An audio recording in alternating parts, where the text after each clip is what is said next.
I'm Temia Brinson from Mindset for Success. And tonight we have a very informative show for you. We have our special guest, John Burnett. He is the founder and managing director at One Empire Group. He's also an author and business commentator with appearances on CNN, Bloomberg, and Fox Business. Researching stocks. How do you research stocks? Because the way I usually do it, I usually look for, I have an app. I use CNBC app, and I also use a stock screener. So that's how I usually find them. And then also I listen to other commentators that have tips, or they have guests on that have tips. So how do you find stocks that's like on sale, discount stocks, and how do you research that and make sure it's a good stock? So it sounds like you already do everything that I do. Oh, Lord.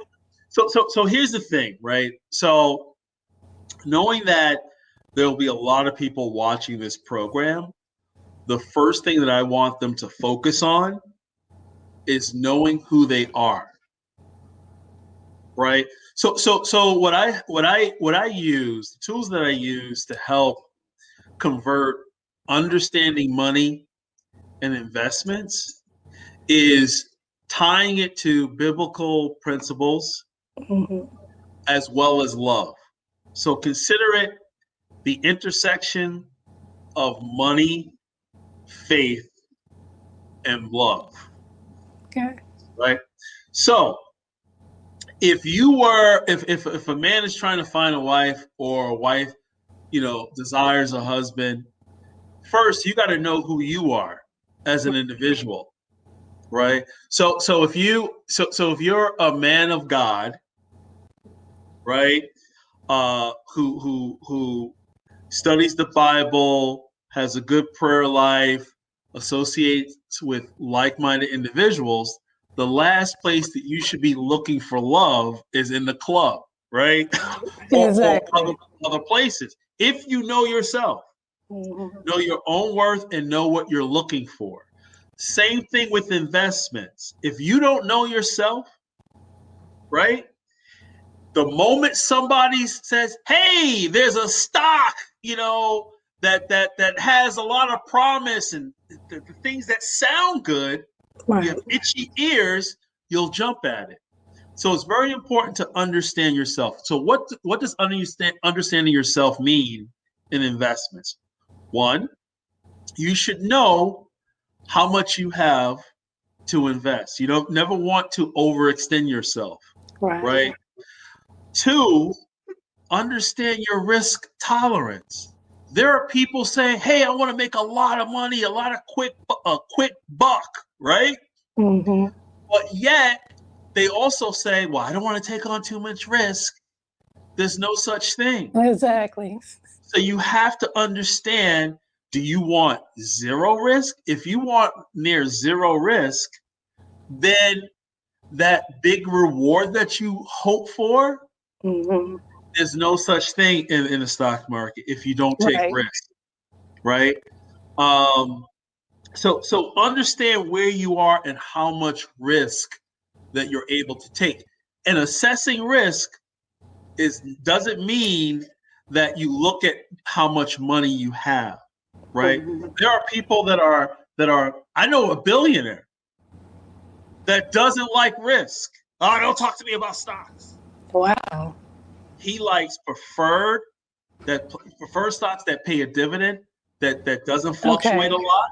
Yeah. He likes corporate notes that pays a little bit better than let's say muni bonds, which is city and state, or definitely better than the federal government. So he likes income. Right.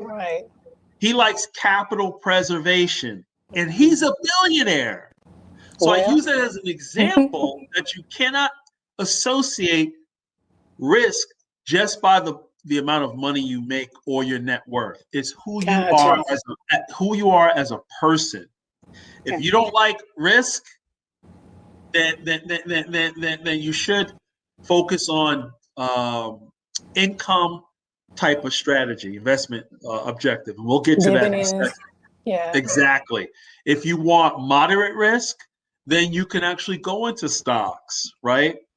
Maybe a stock that has growth potential as well as paying a good dividend.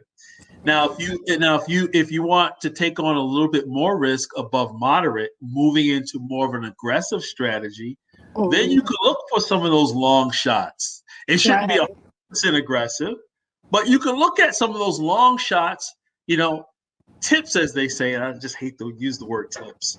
I Right? mean, of course you do the same research, but it's still a tip. Tip to professionals means something completely different. Tips, as far as my background goes, that relates to insider trading. I never like to use the word tips, but information. But in any case, knowing who you are in terms of how much money you can invest, right? Disposable income. And then 2, your risk tolerance, right? And then 3, what your investment objectives are, and tying that into your time horizon.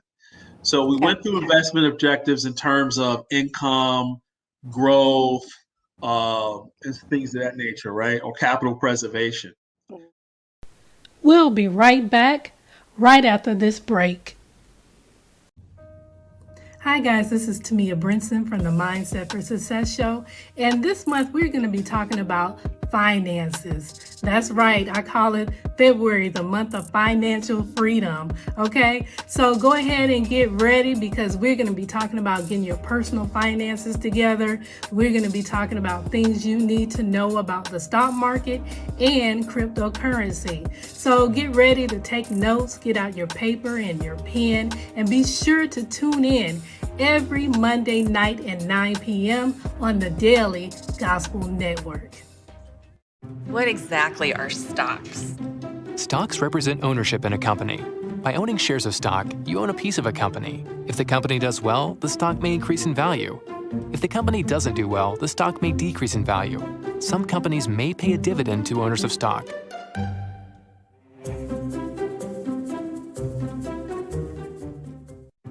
What are bonds? A bond is like a loan you make to a company. You get paid interest on the money you invest, known as principal.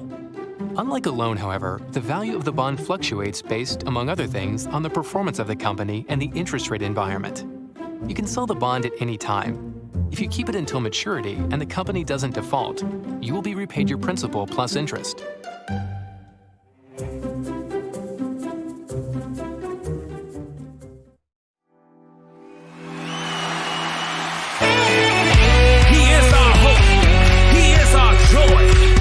We shall not be moved. Open up your mouth today. Let us let the world know. Let us let the world see it. Be manifested the joy inside of us. Holy fire. Burn in me and create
And now, let's continue with our discussion.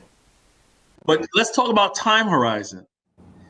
If you need this money, right, in 3 to 5 years, because you want to do something specific with it, Right. then you may not want to take on but so much risk, because if there's a downturn That's a in the whole market, different strategy. exactly. If there's a downturn in the market, then you may not have time to recover to meet that timeline of 3 to 5 years. But if you're young, 25 years old, let's say 30 years old, 35, and you're 20, 30 years from retirement, depending upon your risk tolerance and investment objectives, you have a long time horizon. So just based upon that alone, you might be able to expose yourself to greater risk if your risk tolerance level is amenable to it, right? So the thing is, you always have to look at all those different things simultaneously to see who you are as an individual. So that way, once you have a good understanding, then you know where to look. Right. Right. So basically your tolerance level, what you're willing to risk, and also just your goals, whether you want to do long-term or short-term. Long-term, short-term, we call that time horizon, as well as what your investment objectives are in terms of growth, which means you could take on more risk. If you want income, right? So that's lower risk, and I don't like to use the word guarantee, but more assurance, so to speak, right? Then if you like, I don't want to take on too much risk. Maybe you are 50, 55, maybe 60 years old. You know what? I don't want to take on too much risk because I'm closer to retirement. Remember that time horizon, right? You have a shorter time horizon when you need that money. So the closer to your time horizon, then even if you are a risky person, you should actually start drastically reducing your risk and moving more so into income or capital preservation.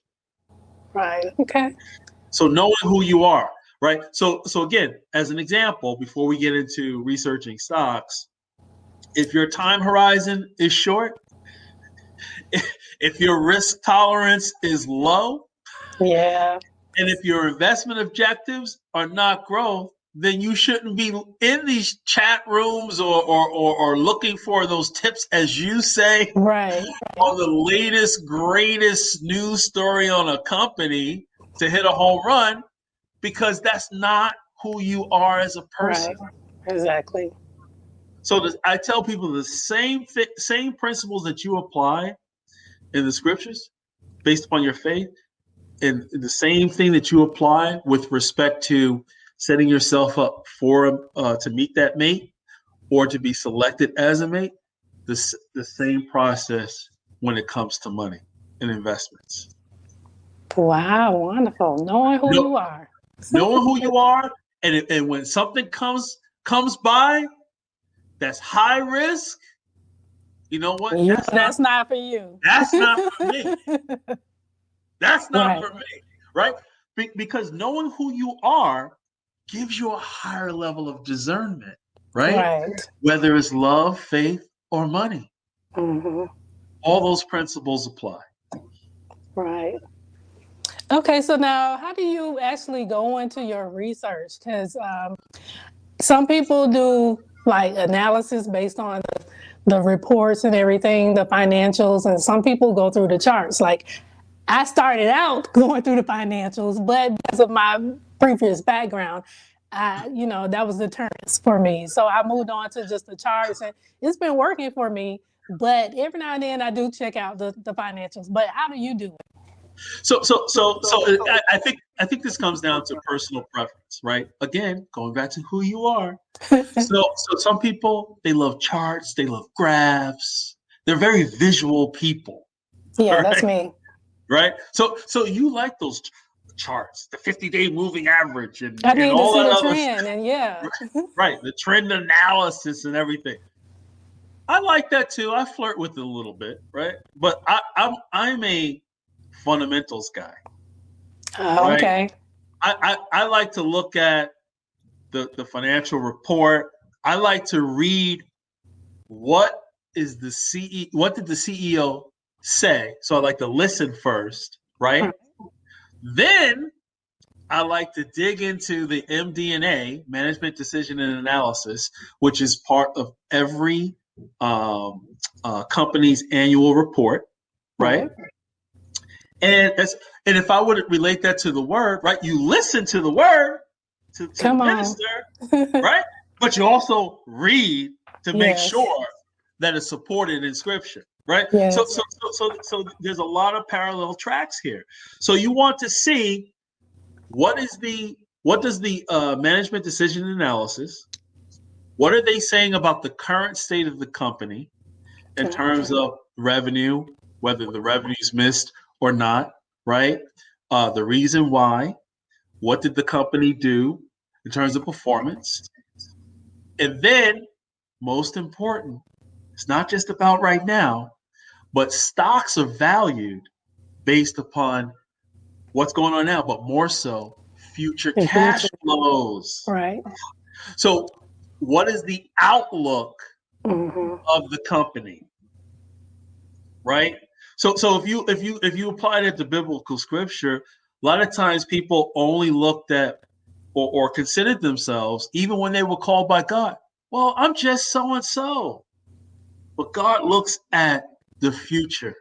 The potential and where he wants to take you, right? So it's a different outlook, right? Or different mindset compared to the current, right? So you want to read and listen to what is being said. Then you want to dig into the scripture, so to speak. So in this sense, when you're actually evaluating money and investments, you want to look at the revenues.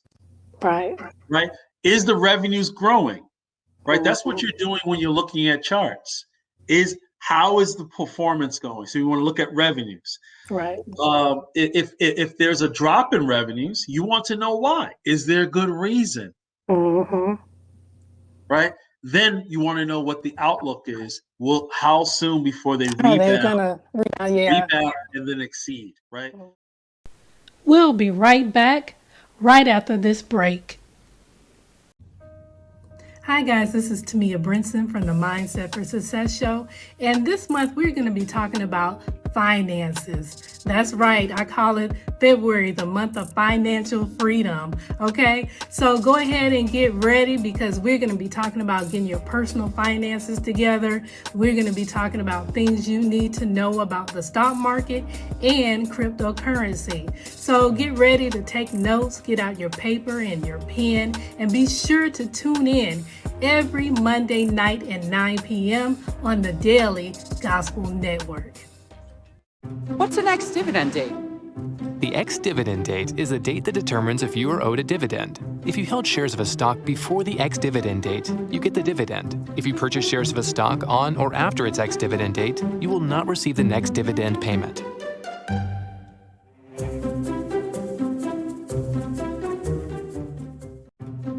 What's an IRA? IRAs, or individual retirement accounts, provide tax advantages for retirement savings. There are a number of different types, such as traditional IRA, Roth IRA, SEP IRA, and simple IRA. Each type has different benefits, criteria, and contribution limits, so be sure to choose the right one for you.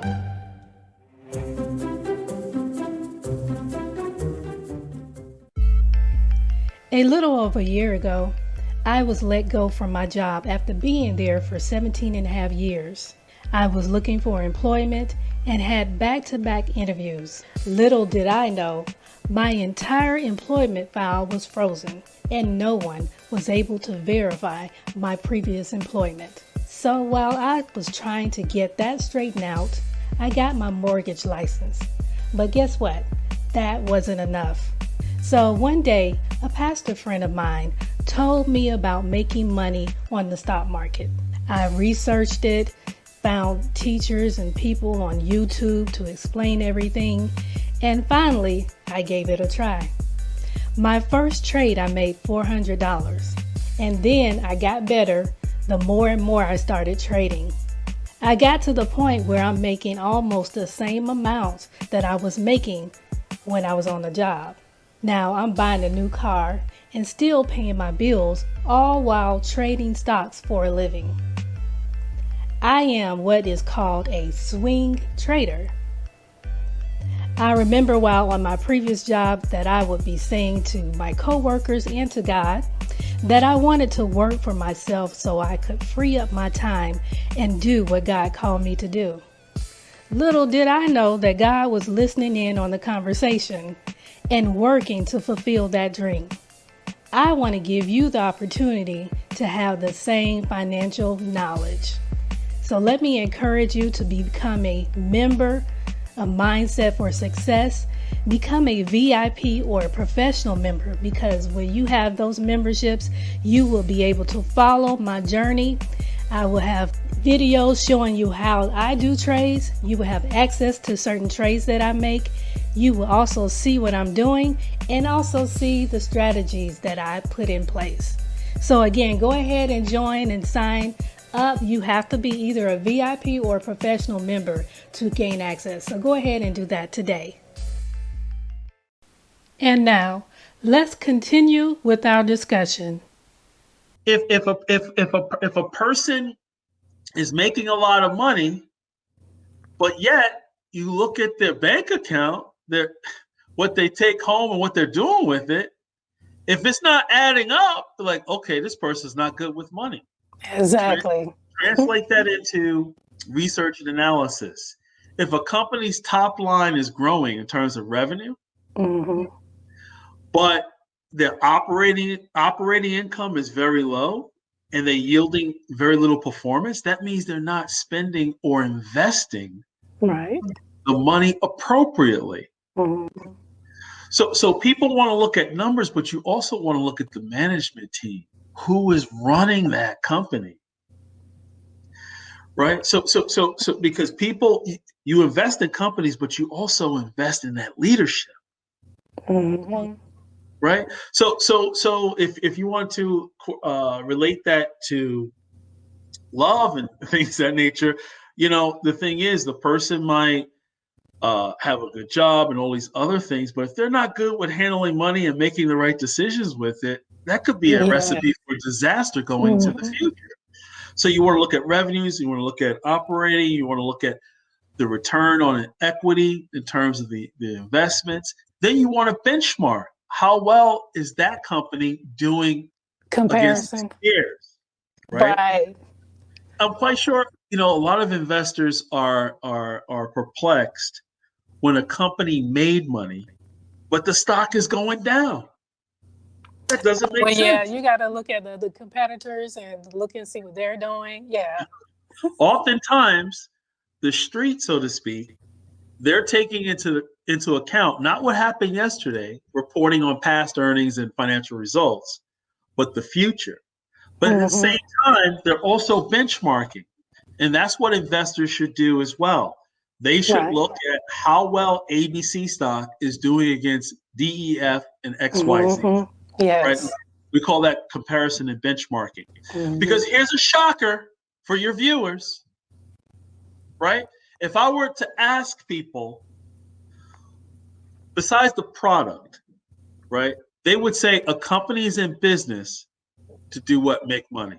That's completely false. Did you know that? They're in business to maximize profit. You can make money or you can maximize profit. Here's the difference. So if, let's say, the estimates based upon the analysis that was done, ABC companies should make $1 per share, right? And they came in. Their industry, their benchmark should make $1. They've been making $1, right, or $1.05 or whatever the case may be. If ABC made 95 cents, they made money, right? But based upon their competitors who are making $1, $1.05, right? They could be performing more. They're underperforming. Underperforming, right? So what happens if they're underperforming, right? And it's all relative, same size, same market share, generally speaking, all that's normalized. So it's not just making money, right? That represents 5 to 10 cents of waste or investment into certain assets that are not generating the return. Mm-hmm. So what are analysts in the street saying? You're better off putting your money into DEF that's making $1.05 than ABC. Right. Right? So it's not just about making money, it's about being efficient with your investments to generate a return. Right. Right? So that's part of the fundamental analysis that's extremely important when it comes to benchmarking and looking, because you can be, oh, wow, they're making money. But wait a second. Okay, you can invest in that, but you won't get the level of return that you're expecting potentially.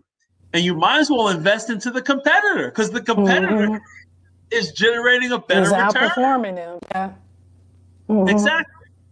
Right. So it's doing that type of analysis and understanding what you're looking at. So you don't only look at a company's financial performance, you have to also compare it to the benchmark. Right. So you just don't look at the individual. If you're looking at look, you look at them and then you compare them to the word. Right. It's got to match up.